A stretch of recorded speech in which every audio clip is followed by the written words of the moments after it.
రాజయ్య రంగయ్య ఇద్దరు ప్రాణమిత్రులు. కట్టెలు కొట్టి పొట్టపోసుకునే నిరుపేదలు. ఎప్పటిలా ఇద్దరూ కట్టెలు కొట్టడానికి ఓ అడవికి గొడ్డలితో వెళ్లారు. అక్కడున్న చిన్న గోతిలో 2 పులిపిల్లలు క్యార్కార్మంటూ ఏడుస్తున్నాయి.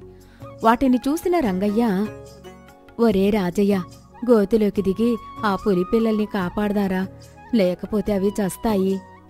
వద్దురా రంగయ్య, అవి బతికితే పెరిగాక మనల్ని చంపుతాయి. పులులు చావాలి. మనం కట్టెలు కొట్టేందుకు అడవికి వచ్చిన ప్రతిసారి పులులకు భయపడి చస్తున్నాం. వాటి తల్లిని మనం ఎలాగూ చంపలేము. ఇక వాటిని బతికించడం ఎందుకురా? తప్పురా, ఆపదలో ఉన్న ప్రాణులను కాపాడడం మనుషులుగా మన కర్తవ్యం. పులి మనలా పులిహోర తిని బతకలేదు. అది బతకాలంటే మాంసం తినక తప్పదు. అయినా పులిహోర తిని బతికే మనం మాంసం తినడం లేదా? నువ్వు వద్దని చెప్పినా నేను వినను. పాపం చిన్న పులిపిల్లలు, వాటిని కాపాడకపోతే పాపం తగులుతుంది అని గోతిలో దిగాడు. రంగయ్యను ఎదిరించడం ఇష్టం లేని రాజయ్య కూడా గోతిలోకి దిగి ఆ 2 పులిపిల్లలను పైకి తెచ్చాడు. ఆ పులిపిల్లలు వెంటనే స్త్రీ ఆకారాలుగా మారాయి. అందులో నుంచి ఓ స్త్రీ, మానవుల్లారా, నేను సరస్వతీదేవిని. ఈవిడ నా సోదరి లక్ష్మీదేవి. ఆపదలో ఉన్న సాటి ప్రాణులను మనుషులు కాపాడతారని నేను, కాపాడరని ఆమె పందెం కాశాము. నా నమ్మకాన్ని వమ్ము చేయకుండా మీరు పులిపిల్లలను కాపాడి మానవత్వం చాటుకున్నారు. నేను నెగ్గాను. అందుకే మీ ఇద్దరికీ 2 వరాలిస్తాము. నేను సరస్వతిని కాబట్టి నేను మీకు తెలివితేటలు ప్రసాదిస్తాను. ఆమె లక్ష్మీదేవి కాబట్టి మీరు మోయగలిగినంత బంగారం ఇస్తుంది. మీలో ఎవరికి ఏం కావాలో కోరుకోండి. తమ అదృష్టం పండినందుకు రంగయ్య, రాజయ్యలు మురిసిపోయారు. అందుకే వెంటనే రాజయ్య, మాకు తెలివితేటలు పుష్కలంగా ఉన్నాయి సరస్వతీదేవి. కాని ఆ తెలివితేటలను అమ్ముకోలేక ఇలా కట్టెలు కొట్టి పొట్ట పోసుకుంటున్నాం. కావున నాకు లక్ష్మీదేవి ఇచ్చే బంగారం కావాలి. నేను 100 కిలోల బరువుగల కట్టెల మూటను మోయగలను అని వేడుకున్నాడు. వెంటనే రంగయ్య, నాకు తెలివితేటల్లేవు కాబట్టే ఇలా కట్టెలు కొట్టుకుని బతుకుతున్నాను సరస్వతీదేవి. తెలివి ఉంటే ధనం దానికదే వస్తుంది. కావున నాకు తెలివిని ప్రసాదించండి అన్నాడు. సరస్వతీదేవి నవ్వి, తథాస్తు అని దేవతలు మాయమయ్యారు. పూరిగుడిసెలోకి రంగయ్య రాగానే అతని భార్య లచ్చుమమ్మ, అయ్యయ్యో, దేవతలు ప్రత్యక్షమైతే ధనరాశులు అడగక తెలివితేటలు అడుగుతావా? నీకు నిజంగానే తెలివిలేదు. రాజయ్య తెలివిపరుడు. అందుకే లక్ష్మీదేవిని ప్రసన్నం చేసుకుని 100 కిలోల బంగారం తీసుకున్నాడు. అతనిప్పుడు పూరి గుడిసెని విడిచి పెద్ద భవంతి కొని పట్టు పరుపుల మీద నిద్రపోతున్నాడు. భోగభాగ్యాలు అనుభవిస్తున్నాడు. 10 మంది పనివాళ్లను పెట్టుకొని రాజభోగాలు అనుభవిస్తున్నాడు. మీరున్నారు చూడండి అని ఏడ్చింది. రంగయ్య, పిచ్చి లక్ష్మమ్మ, ధనమున్నంత మాత్రాన సుఖశాంతులు రావు. మనిషికి కావలసింది ప్రశాంతత. అది తెలివిపరులకు మాత్రమే దక్కుతుంది. అది నేను చెబితే ఈ జన్మకు నీకు అర్థం కాదు అన్నాడు. మీరు ఇలాంటి దంపుడు ఉపన్యాసాలు చెప్పి నన్ను సంతోషపరచలేరు. ఏ పని చేతకానివాడే మీలో నీతులు చెప్పి బతుకుతాడు. నేను ఈ పేదరికంలో ఇంకా ఉండలేను. మా పుట్టింటికి వెళ్ళిపోతాను. మీరు కూడా రాజయ్యలా శ్రీమంతుడిగా మారాకే వస్తాను అని కోపంతో వెళ్ళిపోయింది. ఇక బంగళాలోని ధనాగారం ముందు రాజయ్య దిగులుగా ఖడ్గం పట్టుకుని నిలుచున్నాడు. అక్కడికి చినిగిన బట్టలలో రంగయ్య వచ్చి, ఏరా రాజయ్య, ఇంత పెద్ద భవంతిలోకి మారినా సంతోషంగా లేకుండా సైనికుళ్ళ ధనాగారం ముందు కాపలా కాస్తున్నావే? ఏమిటోరా రంగయ్య, నాకు 100 కిలోల బంగారం వచ్చిందన్న సంతోషం ఒక్కరోజు కూడా మిగల్లేదు. అందులో నుంచి కొంత బంగారం అమ్మేసి ఈ మందిరాన్ని, 4 రథాలు, 6 గుర్రాలను కొనేసరికి నా గురించి రాజ్యంలో అందరికీ తెలిసిందే. నా భార్య 7 వారాల నగలు వేసుకుని గుడికి వెళ్ళింది. దొంగలు ఆమె అంగరక్షకుల్ని చంపి ఆమెనెత్తుకుపోయారు. 10 కిలోల బంగారమిస్తేనే నీ భార్యను వదులుతానని లేకపోతే చంపేస్తామని బెదిరించారు. అందుకే బంగారమిచ్చి నా భార్యను విడిపించుకున్నాను అన్నాడు. రంగయ్య బాధపడి, అయ్యో పాపం, ధనాగారం గది ముందు కాపలాదారుల్ని పెట్టక నువ్వు సిపాయిలా కాపలా కాస్తున్నావే అడిగాడు. రాజయ్య ఇంకా దిగాలుగా, నా దగ్గర బంగారం ఉందని దొంగలకు తెలిసిపోయింది. మొన్న దొంగలు పడి కొంత బంగారం ఎత్తుకుపోయారు. అందుకే 8 మంది సైనికులను ఈ ధనానికి కాపలాగా పెట్టాను. కాని కంచే చేనుని మేసినట్లు కాపలా కాస్తున్న ఆ మంచి వాళ్లకి కూడా చెడుబుద్ధి పుట్టి తలుపులు పగలగొట్టి అందినంతా దోచుకున్నారు. అడ్డుపడిన నన్ను కర్రలతో చావు దెబ్బలు కొట్టి పారిపోయారు. త్రుటిలో నా ప్రాణం తప్పించుకున్నాను. అందుకే నా ధనాగారానికి నేనే సైనికుల్లా మారాను. రాత్రి పగలు నిద్రలేక కాపలా కాసి కాసి కృషించిపోతున్నాను. మనశ్శాంతి లేకుండా పోయిందిరా. అలా నిద్రాహారాలు మాని కాపలా కాస్తే ఆరోగ్యం క్షీణించి చస్తావు. ముందు ఆ ధనాన్ని రహస్య స్థావరంలో దాచుకో అన్నాడు. అప్పుడు రాజయ్య, ఆ మధ్య నీకు బట్టి విక్రమార్కుని కథ చెప్పాను. రాజుకు దొరికిన వజ్రాలను దొంగల కంటపడకుండా ఎక్కడ దాచాడు అని నిన్ను అడిగాను. దానికి నువ్వు చాలా తెలివిగా ఓ పరిష్కారం చెప్పావు. గుర్తుందా అడిగాడు. రంగయ్య, గుర్తులేకే, శ్మశానంలో ఓ సమాధిని నిర్మించి అందులో వజ్రాలను దాచితే ఎవరికీ అనుమానం రాదని చెప్పానుగా. అవును, అది చాలా మంచి ఉపాయం. అది నా కోసమే అడిగాను. నువ్వు చెప్పినట్లు నేను నా భార్య కలిసి ఈ ధనాగారం నుంచి ఓ శ్మశాన వాటిక వరకు సొరంగం తవ్వాము. ఆ సొరంగం ద్వారా మేమిద్దరం బంగారాన్ని శ్మశాన వాటకకు తరలించాము అన్నాడు.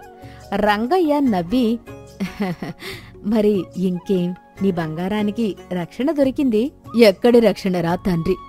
నేను పగలంతా ఆ శ్మశానానికి వెళ్లి ఆ సమాధి మీద కూర్చుని కాపలా కాస్తున్నాను. రాత్రివేళ శ్మశానంలో పడుకోమంటే నా భార్య ఒప్పుకోవడం లేదు. దెయ్యాలకు భయపడుతోంది. నేను ఒక్కడే శ్మశానంలో పడుకోవాలంటే ధైర్యం చాలడం లేదు. కాబట్టి ఈ ద్వారం దగ్గర ద్వారపాలకుడిగా మారాను. నువ్వు కూడా నాతో వచ్చి రాత్రివేళ ఆ శ్మశానంలో పడుకోరా రంగయ్య. కావాలంటే నీకు మంచి జీతమిస్తాను. నీ పేదరికం పోతుంది. రంగయ్య, ధనం కోసం శ్మశానంలో పడుకోవడమేంట్రా రాజయ్య? అంతకు మించిన దౌర్భాగ్యం మరొకటి లేదు. నా వల్ల కాదు. నేను నా పూరి గుడిసెలో ప్రశాంతంగా నిద్రపోతున్నాను. నీలా కంటి నిండా కునుకు పట్టని జీవితం నాకొద్దు అన్నాడు. రాజయ్యకి కోపం వచ్చి, నీకు 3 పూటలా తిండి దొరక్కపోయినా గర్వం మాత్రం తగ్గలేదురా. నీ భార్య నిన్ను వదిలేసినా నీ అహంకారం తగ్గలేదు. నువ్వు నమ్ముకున్న తెలివితేటలు నిన్ను ఎక్కడ రక్షించాయిరా? ఇంకా ఎన్నాళ్ళు ఈ పేదరికంతో ఉంటావు అని నిలదీశాడు. రంగయ్య, నా తెలివితేటలు ప్రపంచానికి తెలిసి నా కష్టాలు శాశ్వతంగా పోయే రోజు వచ్చేసిందిరా.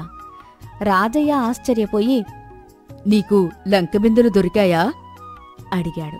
రంగయ్య నవ్వి, కాదు, దానిని మించి నా తెలివితేటలు ప్రదర్శించే రోజు రానే వచ్చింది.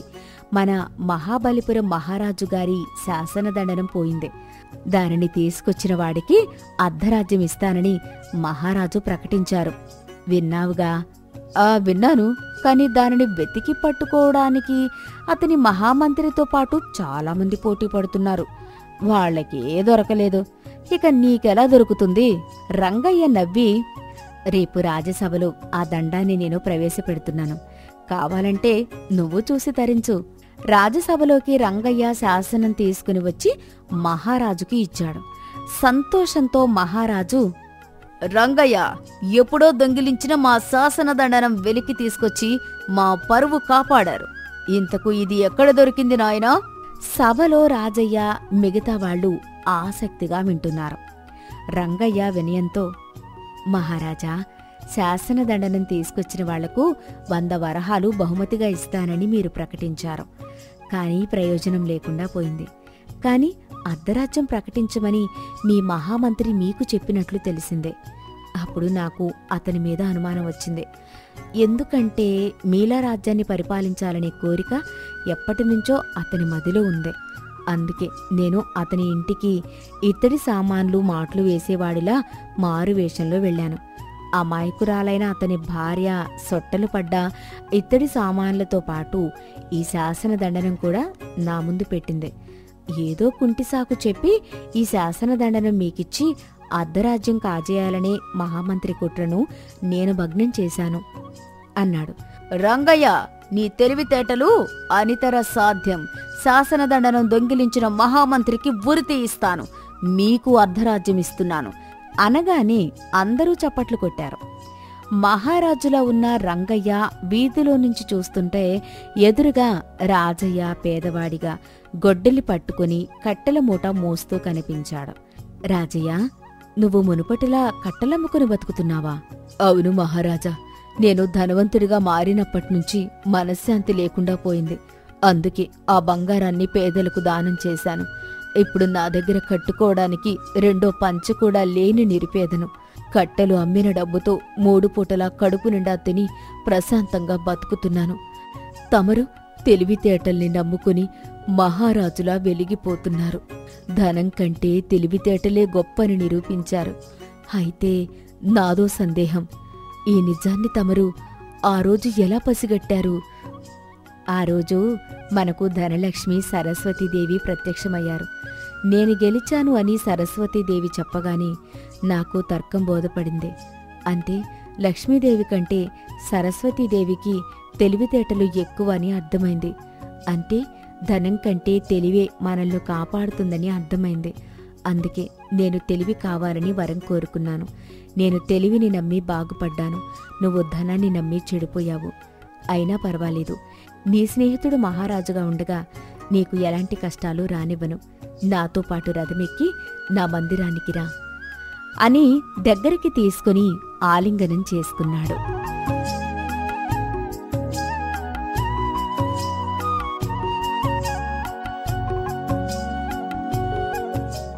చంద్రగిరిని ఏలే మహారాజు ఆనందవర్మ ఈ మధ్యకాలంలో ఏదో ఆలోచిస్తున్నట్లు ముభావంగా ఉంటూ రాజకార్యాలు కూడా సరిగ్గా నిర్వహించలేకపోతున్నారు.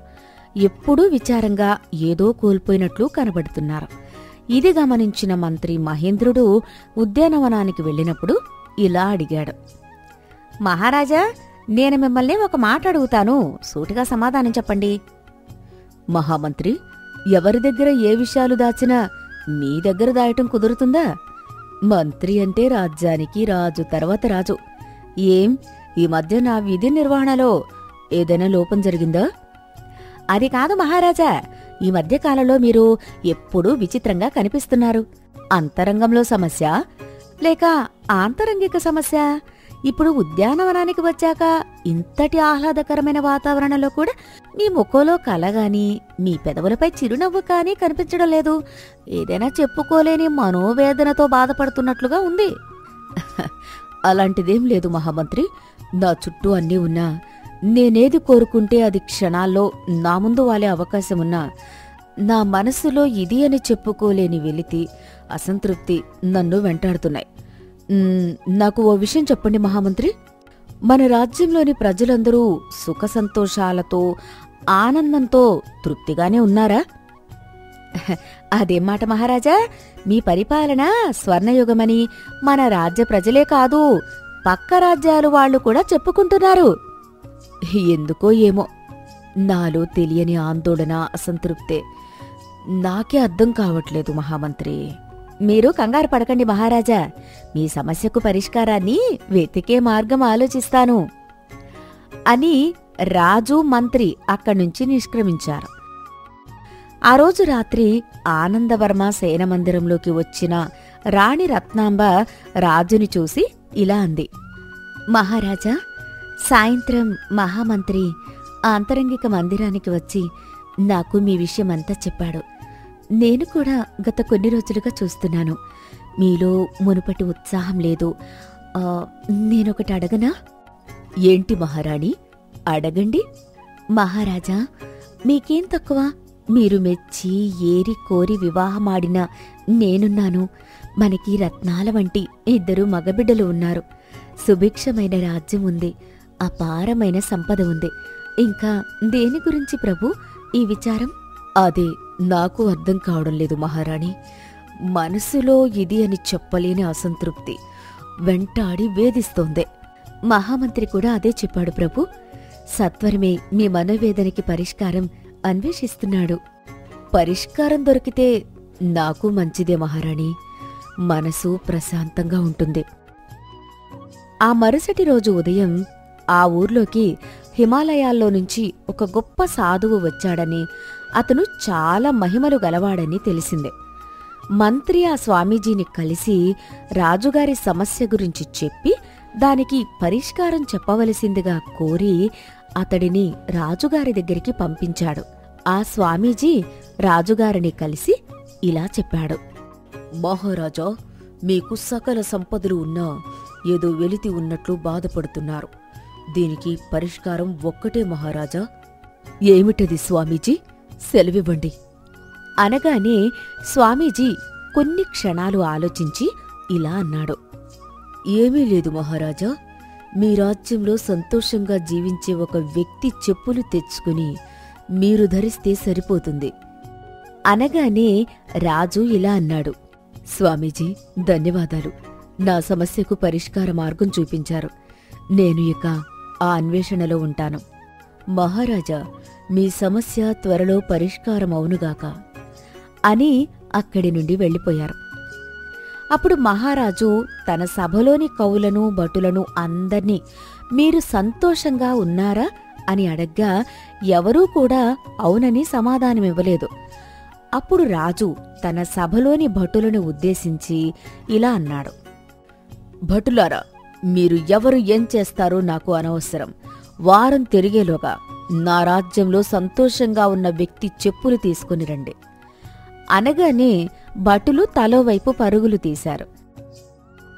మారువేషంలో ఒక ప్రాంతం వెళ్లిన భటునికి ఒక ఊరి బయట అడవిలో నుంచి కట్టెల మోపు తలపై పెట్టుకుని వెళ్తున్న ఒక స్త్రీ కనిపించింది. భటుడు ఆమెను ఆపి ఇలా అడిగాడు. అమ్మా, నీవు రోజూ ఇలాగే కట్టెలు మోసుకుని వెళ్తుంటావా? అవును బాబూ, రోజూ అడవికి పోయి ఎండిన పుల్లలన్నింటినీ సేకరించి ఇలా మోసుకెళ్ళి ఊరిలో అమ్ముతుంటాను. అలా అమ్మగా వచ్చిన డబ్బులు నాకు, నా కుటుంబానికి ఉపయోగిస్తాను. అమ్మా, మరి నువ్వు ఇలా రోజూ కట్టెలమ్మి డబ్బులు సంపాదిస్తున్నావు కదా, నువ్వు సంతోషంగానే ఉన్నావా తల్లి? సంతోషమా? ఆ సంతోషం సంతృప్తి ఉంటే రోజూ కట్టెలు మోసుకుంటూ గ్రామంలో అమ్ముకుంటూ ఎందుకు బతుకుతాను? హాయిగా ఇంటి దగ్గరే ఉండి నాకు తోచిన చిన్న చిన్న పనులు చేసుకునేదాన్ని. నేను ఇలా కష్టపడిందే నా కుటుంబం గడవదు. పోని నువ్వు ఉన్నంతకాలం బతకడానికి అవసరమైన ధనాన్ని సమకూరిస్తే సంతోషంగా ఉంటావా? ఏమో నాయనా, ఇది ఇప్పుడే ఎలా చెప్పగలను. అయినా సంతోషం, తృప్తి అనేవి మనసుకు సంబంధించినవి. నాకు కట్టెలు అమ్మడానికి సమయం మించిపోతున్నది. నన్ను వదిలే నాయనా అని ఆ స్త్రీ అక్కడి నుండి చకచకా గ్రామం వైపుకు నడుచుకుంటూ పోయింది. ఆమె చెప్పిన సమాధానం అర్థం కాక భటుడు తలగొక్కుంటూ ఇలా అనుకున్నాడు. ఒకటి మాత్రం నిజం, ఆమె ఎంతమాత్రం సంతోషంగా లేదు. సంతోషంగా ఉండే వ్యక్తి ఎప్పుడు దొరుకుతాడు అనుకుంటూ భటుడు ముందుకు సాగిపోయాడు. మరో దిక్కువైపు వెళ్లిన రెండో భటుడు వెళ్ళగానే ఒక గ్రామంలోకి ప్రవేశించాడు. ఆ గ్రామం ప్రారంభంలోనే అతడికి ఒక కమ్మరి కొలిమి కనిపించింది. ఆ కమ్మరి క్షణక్షణం మండే నిప్పులతో గొడ్డళ్లను, పారలను, ఇంకా ఇతర వ్యవసాయ పనిముట్లను తయారు చేస్తూ పదును పడుతున్నాడు. మారువేషంలో ఉన్న రెండో భటుడు అతని వద్దకు వెళ్ళగానే ఆ కమ్మరి అతన్ని చూసి ఇలా అడిగాడు. ఎవరు నాయనా నువ్వు? మా ఊరివాడిలా కనపడ్డం లేదు. ఏం కావాలి? ఏమైనా పనిముట్లు తయారు చెయ్యాలా? మాది పక్క ఊరయ్యా. ఈ ఊర్లో వేరే వాళ్ళని కలవడానికి వచ్చాను. మీరు ఎంతలా కష్టపడ్డం చూస్తుంటే నాకు ఒక సందేహం కలిగింది. అది నివృత్తి చేసుకుందామని వచ్చాను. సందేహమా? నా విషయంలోనా? ఏంటా సందేహం? మీరు ఈ పని చేసుకుంటూ సంతోషంగానే ఉన్నారు కదా. సంతోషమా? భలేవాడివయ్యా. అర్ధరాత్రి అపరాత్రి అని లేకుండా క్షణక్షణం మండే నిప్పుల కొలిమి ముందు కూర్చొని పనిచేసే నేను సంతోషంగా ఎలా ఉంటాను? అదేందయ్యా అలా అంటారు? మీరు సంతోషంగా లేరా? ఎంత మాత్రమూ లేను. నాకు 4 పిల్లలు, నా భార్య, ముసలి తల్లి, ఇంతమంది నా మీద ఆధారపడి ఉన్నారు. వాళ్ళందర్నీ పోషించడానికి నాకు తెలిసిన వృత్తి ఇదొక్కటే. నేను సంతోషంగా ఉన్నా లేకున్నా ఈ పని చేయవలసిందే. నా సమయం వృధా చేయకుండా ఈ పని చూసుకో. ఇదిగో నాయనా, నేను కాదు, సంతోషంగా ఉన్నానన్న వ్యక్తి ఎక్కడా ఉండదు. అంతెందుకు, మన రాజ్యాన్నే పాలించే మహారాజుని అడుగు, సంతోషంగా ఉన్నాడేమోనని. ఏం, నువ్వు సంతోషంగా ఉన్నావా? లేవు కదా, నీ ముఖమే చెప్తోంది ఆ విషయం. వెళ్ళు వెళ్ళు, సమయం వృధా చేసుకోకో అనగానే అక్కడ్నుంచి బయలుదేరిన భటుడు ఆశ్చర్యంగా ఇలా అనుకున్నాడు. మహారాజు కూడా సంతోషంగా లేడన్న విషయం ఇతనికెలా తెలిసింది అనుకుంటూ ముందుకు సాగిపోయాడు. ఇలాగే మిగిలిన ప్రాంతాలకు వెళ్లిన భటులకి కూడా సంతోషంగా ఉన్న వ్యక్తి ఎవ్వరూ దొరకలేదు. భటులందరూ వచ్చి మహారాజుకు జరిగిన విషయం విన్నవించారు. తమ అనుభవాలను వివరించారు. మంత్రివర్య, మన భటులు సరిగ్గా అన్వేషించి ఉండరు. అందువలన మనమే స్వయంగా అన్వేషించడానికి బయలుదేరాలి అని నిర్ణయించాను. నా సంతృప్తికి పరిష్కారం నేనే వెతుకుతాను అనగానే రాజుని చూసి మంత్రి ఇలా అన్నాడు. మహారాజా, మీరిలాగే రాజుగా వెళ్తే మనకు కావలసిన సమాధానం దొరకదు. మనం మారువేషాల్లో వెళ్దాం. అటులనే ఒక సాధారణ వ్యక్తిగాని మనం అన్వేషణ సాగిద్దాం అని రాజు, మంత్రి సాధారణ పౌరులుగా వేషాలు మార్చుకుని బయలుదేరారు. వారు వెళ్లే దారిలో 3-4 వ్యక్తుల్ని కలిసి మీరు సంతోషంగా ఉన్నారా అని అడిగారు. వారెవ్వరూ కూడా సంతోషంగా లేరని తెలిసిందే. దాంతో రాజు విచారంగా మంత్రితో ఇలా అన్నాడు. మంత్రి, మన రాజ్యం సుభిక్షంగా కరువు కాటకాలు లేకుండా ఉన్నప్పుడు ప్రజలు ఎందుకు సంతోషంగా లేరంటావు? మహారాజా, మీరు రాజ్యానికి రాజయ్యుండి, అపర సంపద కలిగిన వారయ్యుండి, చక్కని కుటుంబం ఉండి మీరెందుకు సంతోషంగా లేరు? నేను మీకు మహామంత్రిగా ఉండి, అధికారం ఉండి, నా కింద సైన్యం ఉండి నేనెందుకు సంతోషంగా ఉండలేకపోతున్నాను? ప్రజల కథ కూడా అంతేనేమో ప్రభూ. స్వామీజీ అందుకే ఈ పరీక్ష పెట్టాడేమో అనిపిస్తోంది. అంటే మనకు సంతోషంగా ఉన్న వ్యక్తి చెప్పులు దొరకవా? ఏమో ప్రభూ, ప్రయత్నించి చూద్దాం రండి అనుకుంటూ ఇద్దరూ ముందుకు ప్రయాణించగానే ఒక అడవి చివరన పచ్చిక బయట ఒక బండరాయి మీద కూర్చుని ఆవులను మేపుకుంటూ పాటలు పాడుతున్న ఒక వ్యక్తి కనిపించాడు. మారువేషంలో ఉన్న రాజు, మంత్రి అతని దగ్గరికి వెళ్లారు. నువ్వు పశువుల్ని మేపుకుంటూ ఇంత ఆనందంగా పాటలు పాడుకుంటున్నావు, చాలా సంతోషంగా కనిపిస్తున్నావు. నీకు సమస్యలేమీ లేవా అని అడగ్గానే ఆ వ్యక్తి మారువేషంలో ఉన్న రాజుతో ఇలా అన్నాడు. అయ్యా, నాకు కాళ్ళు చేతులు చక్కగా ఉన్నాయి. తిండికి సరిపడా సంపాదించుకుంటున్నాను. హాయిగా పశువుల్ని కాస్తున్నాను. ఇంతకంటే ఇంకేం కావాలి? అంటే నువ్వు సంతోషంగా జీవిస్తున్నావా? చాలా సంతోషంగా జీవిస్తున్నాను. ఆ మాటలు వినగానే తనకు కావలసిన వ్యక్తి దొరికాడని తెగ సంబరపడి ఆ వ్యక్తితో ఇలా అన్నాడు. నీకు కావలసినంత డబ్బిస్తాను. నీ చెప్పులు నాకు కావాలి అనగానే ఆ వ్యక్తి ఇలా అన్నాడు. అయ్యా దొరా, నాకసలు చెప్పులే లేవు. నీకెలా ఇవ్వగలను? కావాలంటే చూడండి అని పచ్చికలో ఉన్న తన కాళ్ళని చూపించాడు. స్వామీజీ చెప్పిన మాటల వెనక ఉద్దేశం అప్పుడు అర్థమైంది రాజుకి. కనీసం కాళ్లకు చెప్పులు కూడా లేకున్నా ఆ పశువుల కాపరి ఎంతో సంతోషంగా జీవిస్తున్నాడు. అన్నీ ఉండి దేశాన్ని ఏలే నేను అసంతృప్తిగా జీవిస్తున్నాను. ఇది సరికాదు. ఉన్నవాటిని వదిలేసి లేని వాటి కోసం ఆలోచించడమే విచారానికి కారణం అని తెలుసుకుని అప్పటి నుండి రాజు ఆనందంగా జీవించసాగాడు. మిత్రులారా, ఏ మనిషి అయినా కూడా ఉన్నవాటితో సంతృప్తి చెందకుండా లేని వాటి కోసం ఆరాటపడుతూ ఆలోచించడమే అసంతృప్తికి కారణం. ఉన్నవాటితో సంతృప్తి చెంది జీవించే మనిషి ఎప్పుడూ సంతోషంగా ఉంటాడు. ఒక ఊరిలో రామారావు సావిత్రమ్మ అనే ఇద్దరు దంపతులు ఉండేవారు. వారికి ముగ్గురు కొడుకులకి పెళ్లిళ్లు చేసేశారు. కోడళ్ళు మనవళ్లతో వాళ్ల కుటుంబం చాలా సంతోషంగా ఉండేది. రామారావు ముసలివాడు అయిపోవడంతో ఆస్తులు మొత్తం పిల్లలకి పంచేద్దామని నిర్ణయించుకున్నాడు. అదే విషయాన్ని వాళ్ల ముగ్గురు కొడుకులు కేకేసి చెప్పాడు. బిడ్డలారా, ఇప్పటివరకు నేను చాలా కష్టపడి పనిచేసి సంపాదించాను. ఇక నాకు పనిచేసే ఓపిక లేదు. మీ అమ్మ నేను కూడా పనిచేయలేము. ఇప్పటివరకు సంపాదించిన ఆస్తి మొత్తం మీ ముగ్గురికి సమానంగా పంచేద్దామని నిర్ణయించుకున్నాను. ఇకపై మా ఇద్దరిని మీ ముగ్గురే కలిసి పెంచాలి. సంవత్సరానికి 4 నెలల చొప్పున ఒకరి దగ్గర ఉంటాము. మీరు తినేదే మాకు పెట్టండి, సరేనా అని అడుగుతాడు. దానికి ముగ్గురు కొడుకులు కూడా సరే అని చెబుతారు. రామారావు తనకున్న ఆస్తి మొత్తాన్ని 3 భాగాలు చేసి ముగ్గురు కొడుకులకి ఇచ్చేస్తాడు. సంవత్సరంలో మొదటి 4 నెలలు పెద్ద కొడుకు ఇంటికి వెళ్తారు. పెద్ద కొడుక్కి తండ్రంటే చాలా గౌరవం. తనని కష్టపడి పెంచాడని అభిమానముంది. పెద్ద కోడలు కూడా వాళ్లని బానే చూసేది. నాన్నా, ఇది మీ ఇల్లు అనుకోండి. ఇక్కడ మీకు ఏం కావాలన్నా అడగండి. మీరు ఏం తినాలన్నా మా ఆవిడకి చెప్పండి, మీకు వండి పెడుతుంది. ఇప్పటి వరకు మీరు మాకోసం చాలా కష్టపడ్డారు. ఇది మీరు సుఖపడే సమయం.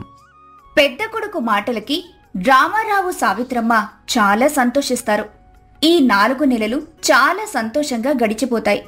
తరువాతి 4 నెలలు రావటంతో సావిత్రమ్మ రామారావు కలిసి రెండో కొడుకు ఇంటికి వెళ్తారు. రెండో కొడుకు మంచివాడే, కాని అతని భార్య మాత్రం కొంచెం గయ్యాలి. అత్తగారు ఇంటికి రాగానే, ఈ 4 నెలల్లో వీళ్ళని నా నెత్తి మీద పెట్టుకోవాలి అని భయపడింది. ఎప్పటికి వదులుతుందో నాకే సంత అని చాలా బాధగా ఉంటుంది. అందుకే భర్త దగ్గరికి వెళ్ళి, ఏమండి, నేను మీ అమ్మా నాన్నకి సేవలు చేయలేను. వాళ్ల పనులు వాళ్లనే చేసుకోమనండి. నేనేది వండితే అదే పెడతాను. ప్రత్యేకించి వండి పెట్టడం నా వల్ల కాదు. సరే, నువ్వు వాళ్ళని ఎటువంటి ఇబ్బంది పెట్టకుండా సమయానికి అన్నం పెట్టు. ఎంతైనా వాళ్ళు నా తల్లిదండ్రులు. ఏదైనా ఇబ్బంది పెడితే నాకు చెప్పు, నేను చూసుకుంటాను వాళ్ళ సంగతి అని అంటాడు. ఇక రెండో కొడుకు ఇంటి దగ్గర సావిత్రమ్మ రామారావుకి ఏదో గడిచిందంటే గడిచిందిలాగే నడిచిపోతుంది. కోడల్ని గాని కొడుక్కి గాని ప్రత్యేకించి ఏమీ అడిగేవారు కాదు.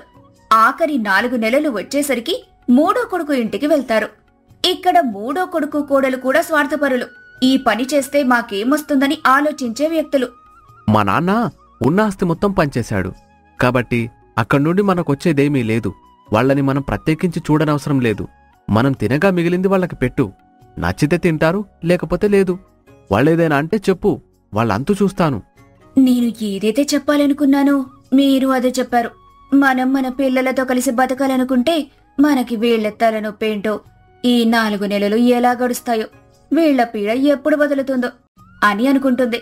మూడో కొడుకు ఇంటి దగ్గర అస్సలు ఊహించని దానికంటే దారుణంగా ఉండటంతో రామారావుకి సావిత్రమ్మకి ఏమీ తోచదు. అలా మధ్య మధ్యలో పెద్ద కొడుకు ఇంటికి వెళ్లి కాలక్షేపం చేసి వచ్చేవారు. అతని ఇంటికి వెళ్లినప్పుడల్లా వాళ్లకి మనసు హాయిగా ఉండేది. ఇలా కొన్నేళ్లు గడిచిపోయాయి. మొదటి 4 నెలలు చాలా సంతోషంగా గడిచినా రెండో కొడుకింటి దగ్గర మూడో కొడుకింటి వద్ద గడ్డుకాలం ఎదురైంది వాళ్లకి. సరైన తిండి లేక, సూటిపోటి మాటలను పడలేక సావిత్రమ్మ మంచాన పడి మరణించింది. సావిత్రమ్మ చనిపోయిన తర్వాత రామారావు ఒంటరివాడైపోయాడు. మొదటి 4 నెలలు పెద్ద కొడుకు వద్ద ఉండి సంతోషంగా ఉండేవాడు. అక్కడ పెద్ద కొడుకు తండ్రిని చాలా బాగా చూసుకునేవాడు. నాన్నా, అమ్మలేని లోటుని మనమెవరూ తీర్చుకోలేము. కాని మీరు ఎటువంటి బాధ లేకుండా మా ఇంట్లో ఉండండి. మీరు సంతోషంగా ఉంటే మేము కూడా సంతోషంగా ఉంటాము. అవును మావయ్య గారు, మీరే మా పెద్ద దిక్కు. మీరు మాకు అండగా ఉండాలి. నన్ను మీ కూతురనుకుని ఎలాంటి మొహమాటం లేకుండా ఉండండి అని చెబుతుంది. తరువాత 4 నెలలు రెండో కొడుకు ఇంటికి వెళ్తాడు.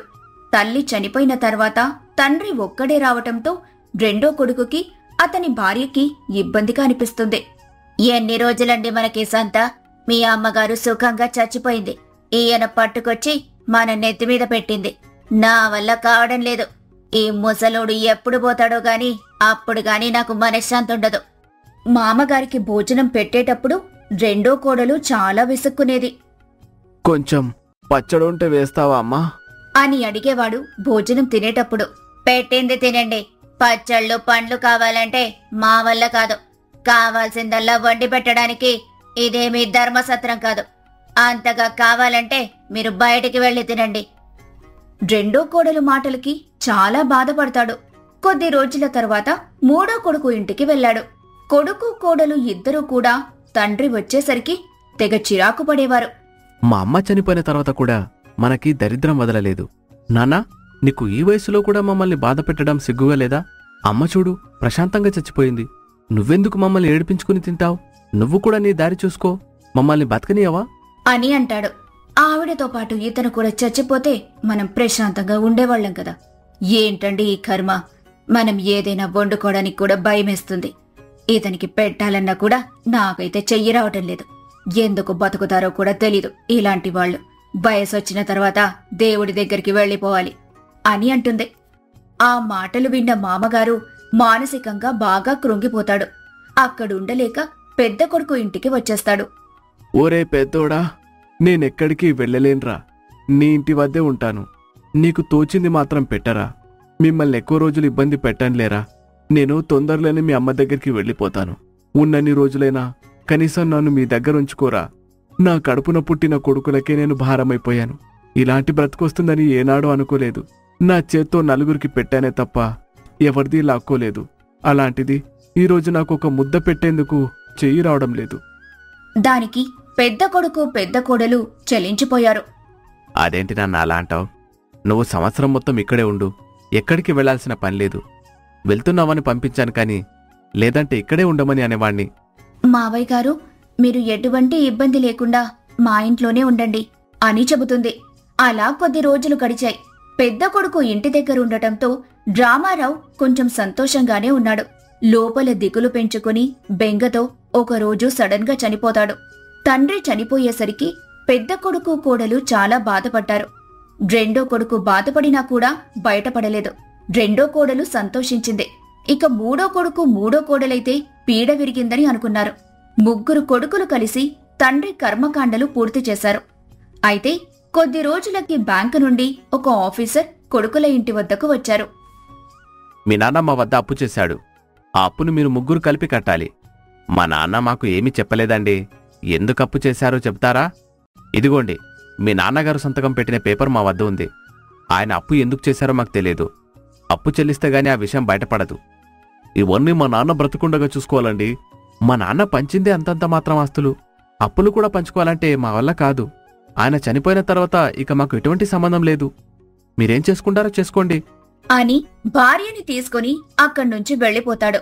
ఇదంతా చూసిన ఆఫీసర్, అయితే మీ నాన్నగారి అప్పు ఎవరు కట్టరా? ఆయన చనిపోయినా కూడా ఆయన పేరుకు ఎటువంటి చెడ్డ పేరు రాకూడదు. నేను కడతాను అని కాగితాల మీద సంతకం పెడతాడు పెద్ద కొడుకు. ఇక అప్పుని మీ పెద్దన్న కడతానని ఒప్పుకున్నాడు. ఈ అప్పుతో మీకు ఎటువంటి సంబంధం లేదు అని సంతకాలు పెట్టండి అని రెండో కొడుకు మూడో కొడుకుతో సంతకాలు పెట్టించుకుంటాడు. ఇద్దరూ కూడా మాకు ఎలాంటి అభ్యంతరం లేదు, అప్పుతో మాకు సంబంధం లేదని సంతకాలు పెట్టేస్తారు. అలా పెద్ద కొడుకు తండ్రి చేసిన అప్పులు మొత్తం కట్టేస్తాడు. ఆఫీసర్ కూడా అప్పు లేదని రాసి కాగితమిస్తాడు. కొద్ది రోజుల తర్వాత ఆఫీసర్ మళ్లీ పెద్ద కొడుకింటికి వచ్చాడు. మీ నాన్నగారు అప్పు కట్టేసిన తర్వాత అప్పెందుకు తీసుకున్నారనేది చెప్తానన్నాను కదా. మీ నాన్నగారు మా బ్యాంకులో చీటీ పాడారు. అది సమయానికి కట్టలేక మా వద్ద అప్పు తీసుకున్నారు. ఇప్పుడు ఆ చీటీని పూర్తిగా కట్టేయడం జరిగింది. చివరగా ఆ చీటీ నుండి వచ్చిన డబ్బులు ఇద్దామని వచ్చాను. డబ్బులు వస్తున్నాయన్న విషయం తెలియగానే రెండో కొడుకు కోడలు మూడో కొడుకు కోడలు అక్కడికొచ్చేస్తారు. మా నాన్నగారి పేరు మీద డబ్బులు వచ్చాయట కదా. ఆ డబ్బుల మీద మాకు కూడా హక్కు ఉంటుందేమో. మా నాన్న ఆస్తులు సమానంగా పంచాడు. ఈ డబ్బులు కూడా సమానంగా పంచండి. ఆ మాటలు విన్న ఆఫీసర్ నవ్వుకుంటాడు. నేను అప్పు కట్టమని వచ్చినప్పుడు మీరిద్దరు కూడా మాకు సంబంధం లేదని సంతకం పెట్టారు, గుర్తుందా? రూల్ ప్రకారం అప్పు ఎవరైతే చెల్లించారో వాళ్ళకి ఆ డబ్బులు చెందుతాయి. ఒకవేళ మీరు అప్పుని సమానంగా కడితే ఈ డబ్బులు కూడా మీకు సమానంగా పంచే హక్కు ఉంటుంది. మీరు అప్పు కట్టకుండా తప్పించుకొని మాకు సంబంధం లేదని సంతకాలు చేశారు. ఈరోజు ఈ డబ్బులో కూడా మీకు ఎటువంటి సంబంధం ఉండదు. ఆ మాటలకు ఇద్దరు కొడుకులు ఇద్దరి కోడళ్లు కూడా షాక్ అవుతారు. కాదని గొడవ చేస్తే మీ మీద కేసులు పెడతాం. చేసేదేమీ లేక ఇద్దరు కొడుకులు కోడళ్లు కూడా తిరిగి వాళ్ళింటికి వెళ్లిపోతారు. ఆఫీసర్ ఆ డబ్బుల్ని పెద్ద కొడుక్కి పెద్ద కోడలికి ఇస్తాడు.